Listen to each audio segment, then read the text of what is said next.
Salam damai sejahtera yang penuh berkat buat saudara. Mari kita bersatu dalam doa. Terima kasih Allah Bapa yang baik, karena Engkau masih berkenan menunjukkan kuat kuasa-Mu lewat Yesus Kristus kepada kami, termasuk menyembuhkan para yang sakit rohani, yang sakit fisik, yang sakit jiwa, yang sakit pikiran, yang sakit ekonomi, yang sakit sosial. Engkau sempurnakan segalanya. Berfirmanlah Engkau Tuhan, karena kami rindu mendengarkan sabda. Dalam nama Yesus kami berdoa. Amin. Markus pasal yang ketiga ayat 7 sampai ayat 12 dikatakan firman Tuhan demikian. Yesus menyembuhkan banyak orang. Kemudian Yesus dengan murid-muridnya menyingkir ke danau, dan banyak orang dari Galilea mengikutinya, juga dari Yudea, dari Yerusalem, dari Idumea, dari seberang Yordan, dan dari daerah Tirus dan Sidon. Datang banyak orang kepadanya sesudah mereka mendengar segala yang dilakukannya. Ia menyuruh murid-muridnya menyediakan sebuah perahu baginya karena orang banyak itu, supaya mereka jangan sampai menghimpitnya, sebab ia menyembuhkan banyak orang, sehingga semua penderitaan penyakit berdesak-desakan kepadanya hendak menjamahnya. Bila mana roh-roh jahat melihat dia, mereka jatuh tersungkur di hadapannya dan berteriak, "Engkaulah anak Allah." Tetapi ia dengan keras melarang mereka memberitahukan siapa dia. Demikian firman Tuhan. Saudaraku yang kekasih, banyak karya penyembuhan yang dilakukan oleh Yesus. Menyembuhkan orang yang kerasukan setan, menyembuhkan orang yang sakit pendarahan, menyembuhkan orang dari antara orang mati menjadi hidup, menyembuhkan orang yang tidak mendengar, menyembuhkan orang yang tidak melihat.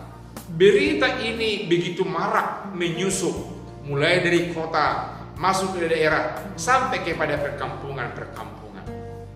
Dampaknya, dari berbagai daerah dilaporkan firman Tuhan berdatangan menemui Yesus, sehingga ketika Yesus mau berangkat dari satu tempat ke tempat lain melalui danau Galilea, dia takut berhimpit-himpitan karena banyak orang mengikutinya.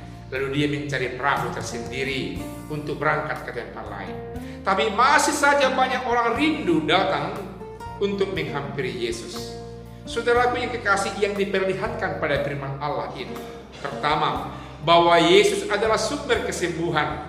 Saudara-saudaraku yang kekasih, yang bersentuhan dengan firman Allah ini, di rumah sakit, di perjalanan, sedang duduk santai nonton TV, atau mungkin saya yang sedang bepergian rekreasi keluar kota, menikmati indahnya ciptaan Allah. Jikalau ada yang merasa sakit, setidaknya sakit pikiran, sakit hati, mari datang kepada Yesus, jamah jubahnya melalui firman Yesus kepada orang-orang yang rindu akan penyembuhannya. Bukankah itu yang kita lihat di sini? Itu yang jelas kita lihat di saudara yang kasih.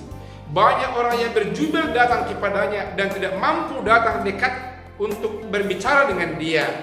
Seperti dokter ahli, harus ambil tiket, masuk antri, dan berbicara satu dengan yang lain antara pasien dengan dokter. Dan ketika itu muncul terapi dokter dan terjadi penyembuhan. Tapi kali ini hal itu tidak mungkin. Namun demikian, didorong oleh iman yang sangat kuat, motivasi yang sangat kuat dan tulus, mereka beranggapan memegang jubah Yesus saja pun mereka bisa sembuh. Saudaraku yang kekasih, itu gambaran iman yang bulat, tekad yang bulat. Ketika itu, orang yang kerasukan setan juga melihatnya, dan setan langsung meraung bahwasanya ada pengakuan bahwa itu anak Allah. Lalu Yesus menyembuhkannya. Tetapi ada satu hal, kata kunci yang dikatakan Yesus. Semua proses itu tidak perlu disampaikan kepada orang lain. Apa tujuannya? karena waktunya belum sampai. Ketika nanti sampai kepada orang lain, karena waktunya belum sampai untuk diketahui oleh orang lain, banyak yang gelisah, banyak yang takut, banyak yang tergeser posisinya, akan terjadi konflik yang drastis, yang amat tajam. Dan ini diantisipasi oleh Tuhan Yesus. Saudaraku yang kekasih, siapa yang berbeban berat, siapa yang sakit, mari datang kepada Yesus. Jamah jumbai-jumbai jubahnya, jamah jumbai-jumbai jubahnya, melalui firman-firman yang taburkan kepada kita. Amin. Mari kita bersatu dan berdoa. Terima kasih atas taburan firman Tuhan yang menaburi hati kami yang gersang, pikiran kami yang galau, jasmani kami yang terganggu oleh karena penyakit. Biar firman Tuhan yang senantiasa menyejukkan hati dan pikiran kami, menyembuhkan kami yang sakit fisik, yang sakit pikiran, yang sakit jiwa, yang sakit ekonomi, yang sakit sosial, yang sakit secara total dalam kehidupan kami. Secara khusus kami yang opname, saudara kami yang opname, jemaat kami yang opname, di rumah sakit atau dirawat di rumah, Engkau dalam nama Yesus ya Tuhan yang menyembuhkan mereka. Dalam nama Yesus Engkau hadir ya Roh Kudus. Amin.